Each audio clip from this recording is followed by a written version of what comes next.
Assalamualaikum warahmatullahi wabarakatuh. Halo semuanya, perkenalkan saya Fadli Mahmudi Saputra dengan NIM S1R02310049 dari Program Studi Pendidikan Matematika Universitas Mataram. Pada kesempatan kali ini, saya akan memperkenalkan website pembelajaran matematika yang telah saya buat sebagai salah satu proyek mata kuliah bahasa pemrograman. Nah, pada saat awal kita membuka website ini, kita akan disambut oleh halaman utama dengan tulisan "Selamat datang di website Fadli Mahmudi Saputra" dan seterusnya. Tampilan halaman utama ini didesain agar menarik dan sederhana, sehingga pengguna merasa nyaman saat pertama kali mengunjungi website. Nah, website ini memiliki dua menu utama, yaitu yang pertama menu matematika, di mana di dalamnya terdapat submenu pengertian, etimologi, dan sejarah matematika. Nah, sedangkan di menu kedua yaitu menu materi yang dibagi menjadi 3 submenu, yaitu kelas 7, kelas 8, dan kelas 9. Website ini dirancang untuk membantu siswa memahami pembelajaran matematika secara menyenangkan dan efektif. Baik, selanjutnya saya akan menjelaskan bagian menu dan konten dari website yang telah saya buat. Nah, pada tampilan utama website ini, kita bisa melihat bahwa menu dan konten dibuat terpisah. Menu terletak di bagian kiri halaman, sedangkan konten utama tampil di sisi kanan. Menu ini berfungsi sebagai navigasi utama agar pengguna dapat dengan mudah berpindah dari satu halaman ke halaman lainnya. Nah, saat pengguna menekan salah satu menu seperti matematika atau materi, maka konten yang muncul di bagian kanan akan berubah menyesuaikan dengan pilihan menu yang dipilih. Nah, cara menggunakan menunya sangat mudah. Kita cukup mengarahkan kursor ke menu sebelah kiri, lalu klik salah satu submenu, misalnya pengertian, etimologi, atau kelas 9. Nah, setelah diklik, maka konten di bagian kanan akan langsung menampilkan halaman yang sesuai dengan submenu yang kita pilih. Misalnya nih, jika saya klik yang kelas 9, maka di bagian kanan akan muncul halaman yang berisi materi kelas 9 dan tabel beserta grafik interaktif. Baik, nah selanjutnya saya akan menjelaskan source kode pembuatan menu pada website ini. Berikut ini adalah potongan kode yang digunakan untuk membuat menu utama dan submenunya. Jadi ini ya guys, codingan untuk membuat menunya beserta submenunya juga. Nah, dari kode ini elemen details dan summary digunakan untuk membuat menu yang bisa dibuka dan ditutup. Nah, untuk tag UL dan LI berisi daftar submenu seperti pengertian, etimologi, dan sejarah. Setiap submenu memiliki elemen A dengan atribut ref yang memanggil alamat file PHP lain menggunakan parameter M dan S. Contohnya, tanda tanya M sama dengan matematika dan S sama dengan pengertian akan membuka halaman pengertian pada menu matematika. Nah, selain itu, setiap menu dilengkapi dengan kelas aktif agar submenu yang sedang dibuka tampil berbeda warnanya. Nah, hal ini diatur dengan sintaks yang ini. Oke, yang ini ya. Nah, selanjutnya saya akan menjelaskan bagaimana menu tersebut terhubung dengan konten yang ditampilkan di bagian kanan halaman. Nah, di bagian bawah file utama PHP terdapat kode berikut, yang ini, yang main. Nah, bagian ini berfungsi untuk menampilkan konten utama berdasarkan menu yang diklik. Fungsi konten yang dalam kurung $S digunakan untuk memanggil halaman PHP lain sesuai nilai variabel $S yang dikirim melalui URL.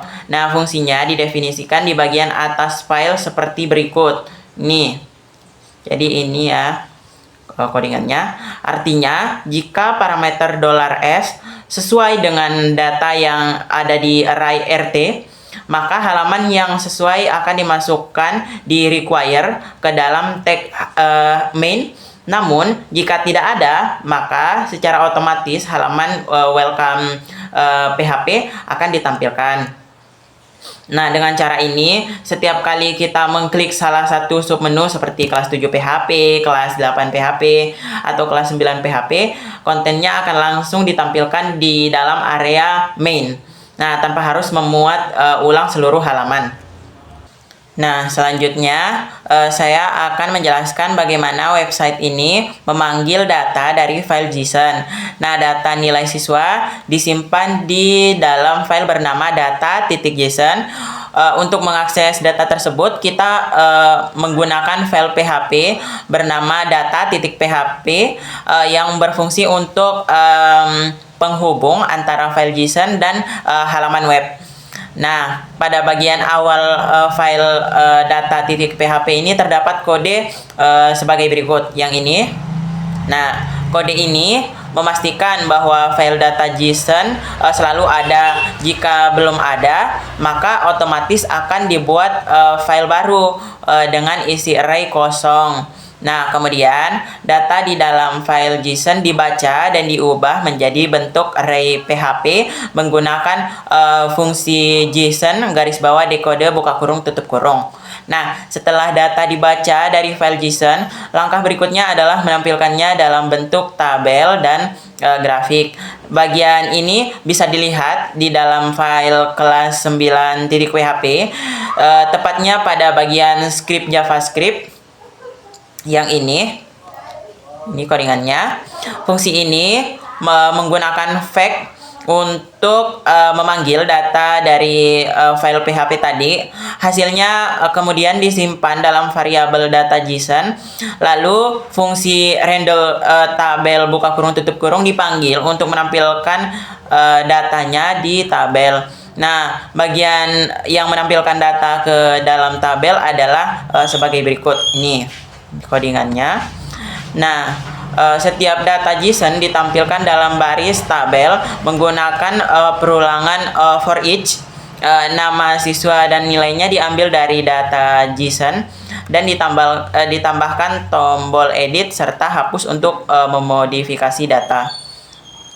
Baik, selanjutnya kita lihat cara menambah data baru. Proses ini menggunakan metode post. Ini di sini ada codingannya. Nah, saat tombol tambah ditekan, sistem akan meminta pengguna mengisi nama dan nilai data. Kemudian data itu dikirim ke file data.php menggunakan metode post dalam format JSON. Kemudian file data.php menerima data tersebut dengan potongan kode berikut. Ini codingannya. Nah, data baru ditambahkan ke dalam array $data, lalu disimpan kembali ke data.json. Dengan begitu, setiap kali kita menambahkan data, hasilnya akan langsung tersimpan secara permanen. Nah, untuk mengedit data digunakan metode put seperti berikut. Nih codingannya. Nah, data yang ingin diubah dikirim bersama dengan nomor indeksnya ke file data.php. Bagian PHP yang memprosesnya adalah yang ini. Ini codingannya yang memprosesnya. Dengan cara ini, nilai siswa bisa diubah tanpa menghapus data lama. Nah, dan yang terakhir untuk menghapus data digunakan metode delete seperti berikut. Ini codingannya untuk metode yang delete-nya. Nah, file PHP kemudian memprosesnya dengan kode berikut. Yang ini. Nah, baris data dengan indeks tersebut akan dihapus dari file JSON dan perubahan langsung tersimpan. Baik, sekarang saya akan menjelaskan bagian grafik pada website. Nah, grafik ini menampilkan visualisasi nilai siswa yang disimpan di data.json. Grafik otomatis menyesuaikan saat data ditambah, diubah, atau dihapus. Nah, pada grafik ini kita punya dua variabel utama, X dan Y. Untuk yang X itu yang horizontal berisi kategori, di sini kita gunakan nama siswa. Sedangkan untuk yang Y itu yang vertikal berisi nilai numerik, misalnya nilai ujian. Nah, data X dan Y diambil langsung dari file JSON. Jadi saat data JSON berubah, grafik juga berubah. Berikut saya tampilkan potongan codingan untuk di data JSON-nya. Nah, di kelas 9.php, fungsi render chart ini membuat grafik menggunakan chart .js. Di sini saya tunjukkan potongan kodenya. Nih. Nah, untuk codingan yang ini berfungsi untuk membuat sumbu X dari nama siswa. Sedangkan yang ini berfungsi untuk membuat sumbu Y dari nilai. Terus untuk yang ini berfungsi untuk membuat grafik batang. Background color kita isi array warna, sehingga setiap batang bisa diberi warna berbeda. Nah, Chart.js mendukung banyak jenis grafik. Untuk mengganti tipe grafik, cukup ubah di bagian type ini, type bar ini bisa menjadi di bagian barnya kita ubah jadi line. Untuk grafik garis bisa juga diubah jadi pie untuk diagram lingkaran. Terus untuk memenuhi kriteria warna lebih dari 3, saya menggunakan array background color dengan beberapa warna berbeda. Ini membuat grafik lebih informatif dan mudah dibaca ketika ada banyak data. Nah, sekarang saya akan menambah data baru untuk contoh. Oke. Saya akan tambahkan data baru. Nah, dapat dilihat setelah menambah data, grafik langsung diperbarui. Begitupun juga data yang di tabel. Itu karena sumbu X dan Y diambil langsung dari file JSON lewat data.php dan fetch. Begitupun juga ketika kita tombol melakukan edit. Nih, kita coba ya. Ketik tombol edit, kita ubah. Oke. Nah, grafik dan tabelnya juga ikut berubah. Begitupun juga dengan tombol hapus. Ini kita coba ya. Oke, tabel dan grafiknya pun ikut dihapus setelah diklik tombol hapus. Nah, untuk mencetak grafik PDF, saya mengambil gambar dari kanvas chart.js menggunakan codingan ini, lalu menyisipkannya ke file PDF menggunakan JS-PDF. Itu memastikan grafik yang tampil di PDF sama seperti yang di layar. Catatan kalau terjadi masalah, yang pertama itu pastikan data JSON tidak kosong. Kemudian yang kedua, jika grafik tidak muncul di PDF, tunggu sebentar agar Chart.js selesai render sebelum memanggil fungsi cetak PHP. Jika warna tidak muncul sesuai harapan, ubah background color menjadi array warna yang lebih panjang. Itu penjelasan tentang grafik penggunaan sumbu X dan Y dari data JSON, jenis grafik, dan bagaimana grafik berinteraksi langsung dengan fitur CRUD yang ada. Selanjutnya saya akan membahas transaksi dan laporan PDF. Oke, pada bagian ini saya akan menjelaskan fitur transaksi, yaitu proses pengolahan data pada halaman kelas 9. Di halaman ini, pengguna dapat menambah, mengedit, menghapus, dan mencetak data ke dalam PDF. Semua perubahan data akan langsung mempengaruhi tabel dan grafik secara otomatis. Fitur transaksi di sini berfungsi untuk memproses data secara langsung di halaman web tanpa perlu database. Semua data disimpan sementara di file data.json, kemudian ditampilkan kembali melalui fungsi fetch menggunakan JavaScript. Nah, setelah data selesai dikelola, pengguna dapat mencetak laporan dalam bentuk PDF menggunakan library JS-PDF. PDF berisi tabel, data, dan juga grafik yang telah di-render sebelumnya.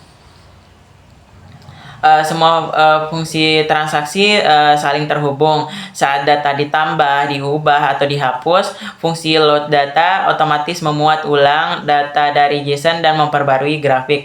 Hal ini memastikan bahwa tampilan grafik dan tabel selalu sinkron. Oke, di sini saya akan memberikan contoh ketika saya klik tombol cetak PDF untuk menyimpan laporan ini dalam format file. Oke, ini teman-teman dapat dilihat. Jadi di dalam file PDF-nya itu ada tabel dan juga grafik yang ada di web kita sebelumnya.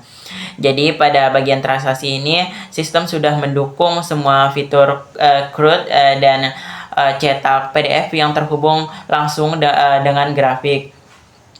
Ini membuktikan bahwa aplikasi berjalan dinamis dan memenuhi kriteria interaktif.